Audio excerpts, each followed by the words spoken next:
It's 11:47 on a Tuesday night. You're sitting at the kitchen table reheating something neither of you bothered to plan, and he's on the couch scrolling his phone like you don't exist. The TV is too loud. Or maybe it's not loud enough. And the worst part isn't the silence. It's how familiar it feels. How you've stopped expecting him to look up. Inside your head, the thoughts are small and sharp and constant. Why does this keep happening? Is this just what long-term love feels like? Am I the problem?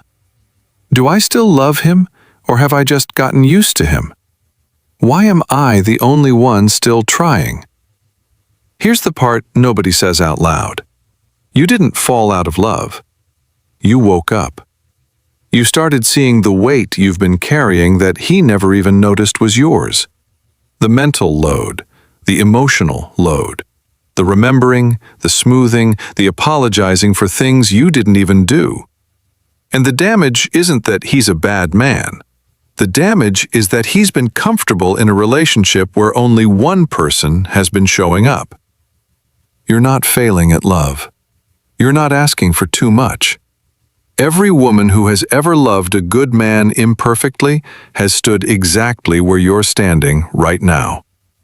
By the end of this video, you'll understand why this moment is happening to so many women at once, and what it actually takes, honestly, to build something where the effort is shared instead of solo.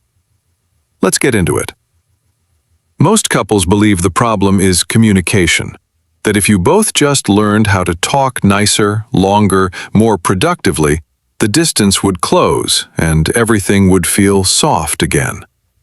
But the real truth is, what you're actually experiencing isn't a communication problem at all. It's a safety problem. Your nervous system has been reading him for years, and lately what it's reading is that it's safe to ignore you, that your needs will rearrange themselves around his schedule, that your tenderness will always be more available than his. And here's what changes everything when you see this. His nervous system is reading you too. He's not oblivious because he doesn't love you. He's relaxed because something in him learned that you will keep carrying it. And now, the love didn't fade. It went underground. It became the thing you do alone, in your head, at 11:47 on a Tuesday. This isn't about blaming him. It's about seeing clearly, honestly, what's actually been happening beneath the surface, so you can stop performing a relationship and start building one. Here's the thing, sis. The women who are waking up right now aren't leaving love behind. They're leaving the version of love where they're the only adult in the room. And that distinction is the entire conversation. Most women in long-term relationships don't realize they're running a second, unpaid job, the relationship itself. They're the ones who notice when something shifted. They're the ones who check in, who repair, who remember the anniversary of the argument, who text first after a fight, who schedule the doctor, who track the emotional weather of the home like a quiet meteorologist. Most couples don't see this because the work she's doing is invisible, and invisible work doesn't get thanked, acknowledged, or reciprocated. It just gets expected. The deeper truth is, this isn't a personality flaw of his. It's a pattern that has trained him, slowly, to outsource the emotional labor. And it has trained you, slowly, to accept it as love. Her nervous system starts to feel like she's the project manager of a household that includes a grown man. He feels like the house is running fine. The drift happens because the math has become uneven, and nobody is counting out loud. Here's what that actually looks like in real life. The disconnecting version. She comes home exhausted, sits down and says, "Babe, I'm so tired. I had the worst day." He says, "Yeah, me too. Work was crazy," and keeps scrolling. She swallows the disappointment. She never mentions it again. She adds it to the quiet list. The connecting version. Same moment, same tired woman, but her partner looks up. He puts the phone down. He says, "Come here. Tell me about it. You look heavy." Her brain is quietly registering, he actually sees me this time. Something in her body softens that has been clenched for months. And when you do that, when you put the phone down, when you ask instead of assume, the walls between you start to come down without either of you having to say a word. Most couples hit a season where one person, almost always the woman, stops asking for what she needs. She stops saying, "I miss you." She stops saying, "I need help." She stops saying, "Please notice me." And most people mistake this for her being fine. But honestly, she's not fine. She's exhausted from asking. And here's the part no one talks about. When she stops asking, he doesn't step forward. He just enjoys the quiet. The deeper truth is, she didn't stop needing. She stopped believing asking would change anything. Her nervous system slowly categorized his responsiveness as unreliable data, and the only way to protect herself was to stop requesting what would never come. He feels the cooling, but interprets it as her being moody, hormonal, distant. What's actually moving through her is, "I gave up trying to be seen." And what's moving through him is, "I didn't know it mattered until it stopped." Here's the moment in real life. The disconnecting version. She's lying in bed scrolling her phone, kind of hoping he'll roll over and put his arm around her. He doesn't. She goes to sleep with that small, specific loneliness that nobody would understand if she tried to explain it. She wakes up and does it again tomorrow. The connecting version. She rolls over first. She says, "Hey, can you just hold me for a second? I don't need anything to be fixed. I just need to feel like I'm not alone in this bed." And he does. And something in her remembers why she stayed. That's when your partner stops feeling like a problem to manage and starts feeling like a person to come home to. Most men, and most couples, default to problem solving when their woman is upset. They hear pain and they reach for the toolbox. Advice, solutions, logic. "Have you tried this? Why didn't you do that?" And most women don't want a solution. They want a witness. They want the man who's sitting across from them to feel what they're feeling with them, not fix it from across the table. The deeper truth is, when he tries to solve her feelings, her nervous system reads it as dismissal, as if her emotions are a problem to be managed instead of a world to be entered. She's not asking him to be her therapist. She's asking him to be present with the mess of her. And here's what changes everything. The moment he stops trying to fix her and starts trying to feel with her, everything in her opens up. Because she feels chosen, not corrected. Here's what that looks like. The disconnecting version. She says, "I'm really overwhelmed with everything on my plate right now." He says, "Just make a list. Prioritize. You'll feel better once you organize it." She nods. She goes quiet. She feels like a project in a meeting. The connecting version. Same moment, same overwhelm. He looks at her. He says, "That sounds heavy. Of course you're overwhelmed. You're doing the work of 3 people, and nobody's even saying thank you." What's moving through her is, he didn't try to fix me. He just stood next to me in it. That's the entire shift. And when that happens, that's the moment intimacy stops feeling like something you have to schedule and starts feeling like something that's already there, waiting for you to stop solving and start feeling. Most couples fall into a rhythm where early love felt like being constantly chosen, pursued, surprised, thought about, and long-term love slowly drifted into assumption. He assumes she's not going anywhere. She assumes he'll never change. And most people don't realize this is happening until the woman inside the relationship starts to dry out. Not from lack of love, but from lack of being intentionally loved. The deeper truth is, in the beginning, his nervous system was lit up by her.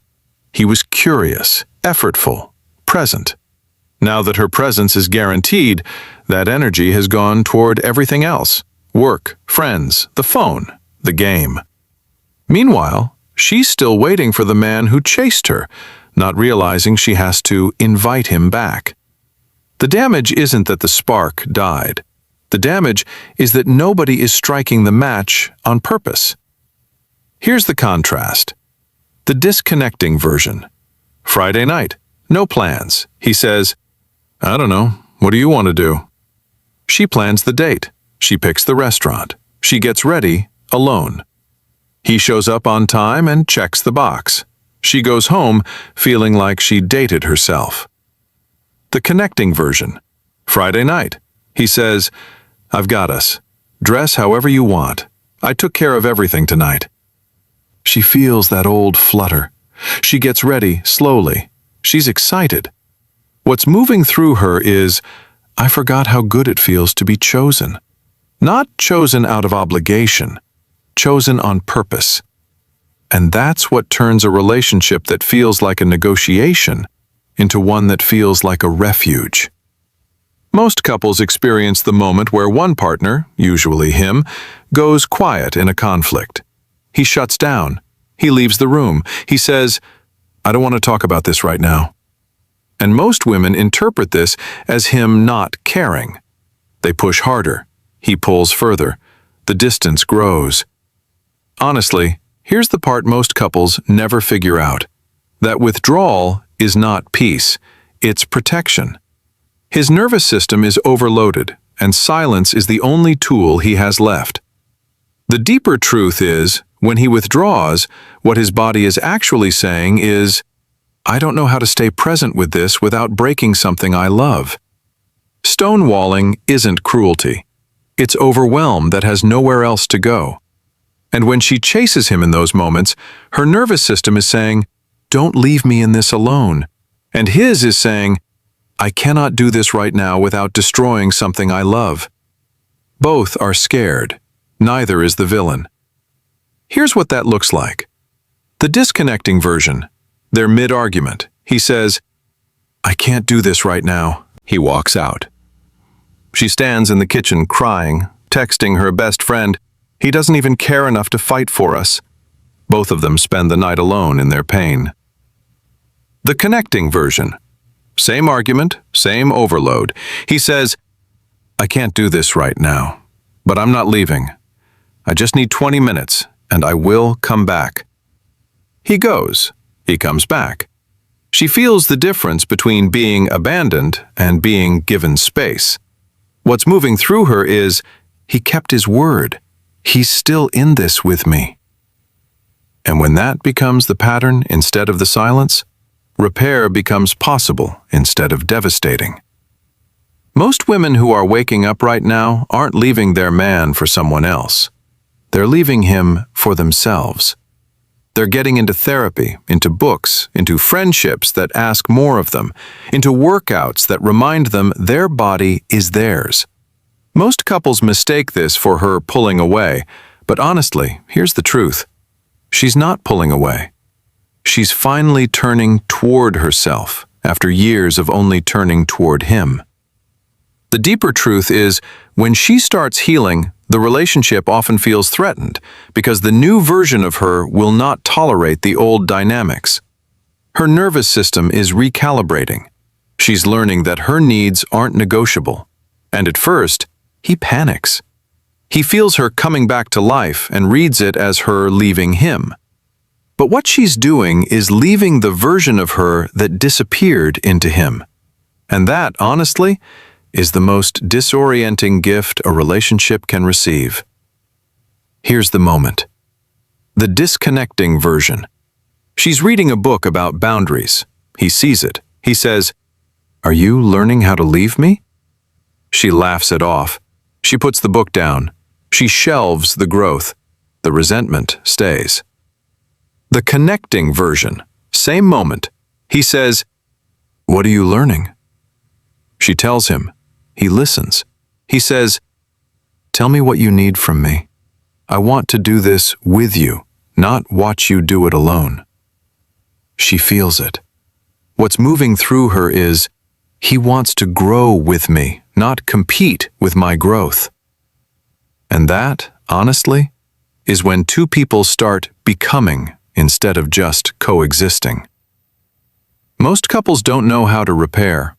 They either pretend the rupture didn't happen, sweep it under the rug, move on, never mention it again, or they let it calcify into a story they tell themselves about who their partner is. He's selfish, he's cold, she nags, she overreacts. Most people don't realize that repair isn't about erasing what happened. It's about returning to the wound, together, and rebuilding it in a way that the body, not just the mind, can trust again. The deeper truth is, repair is the specific moment in a relationship where one person, or both, turns back toward the other after damage has been done and says, without words or with them, I'm still here. We're still here. Let's try again. This time, softer. Repair is what gets built in the 30-second ones. The eye contact after a fight, the hand on the back passing in the kitchen, the, hey, can we start over? Text at 2 p.m. on a random Wednesday. Intimacy isn't built in the big moments. It's built in those. The drift sends people apart. The repair brings them back on purpose. Here's what it looks like. The disconnecting version. They had a bad fight 3 days ago. Neither has mentioned it. He's in his world, she's in hers. They've perfected the choreography of avoidance. Distance becomes their new normal. The connecting version. That same fight 3 days later over morning coffee, he says, hey, I haven't been right since the other night.